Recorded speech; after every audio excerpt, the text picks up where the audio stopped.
Samantala, nanganganib sa Senado ang Mandatory Reserve Officers Training Corps o ROTC bill dahil sa usapin ng malaking pondo.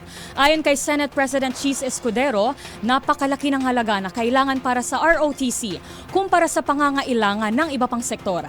Ang buong detalye sa ulat ni Raymond Dadpaz. Mahirapang makalusot sa Senado ang Mandatory Reserve Officers Training Corps o ROTC bill. Ito ang paniniwala ni Senate President Francis Chis Escudero matapos ilahad sa kanila ng Department of National Defense o DND kung gaano kalaki ang pondong kakailanganin para dito. Sabi ni Escudero, napakalaking halaga ang 27 billion pesos sa loob ng 3 taon o kaya ay 8 billion pesos kada taon na kailangan para sa ROTC. Ito ay kukumpara sa pangailangan ng mga state universities and colleges sa larangan ng kalusugan, edukasyon at kahit sa Pantawid Pamilyang Pilipino Program o 4Ps. Sabi ng Senate President na noon pa man kahit na siya ay congressman ay tutol na ito sa pagbuhay sa mandatory ROTC bill. Ngunit hindi ito nangangahulugan na haharangin niya ang panukala.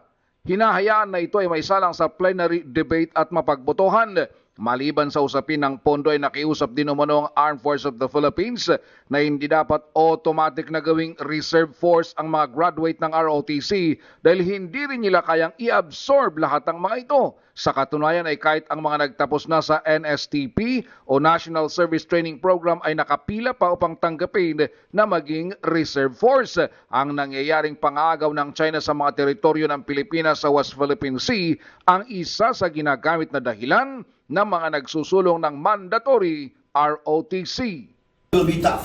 That's as far as I can say. It will be tough, especially given the other expenditures government needs to allocate funds for in the coming year, given even the elections. But to give you an idea of what Congress will be weighing in deciding certain matters, 27 billion or 8 billion a year can actually fund a lot of things in the Department of Health, in the Department of Education, with the SUCs, with the Pantawid program.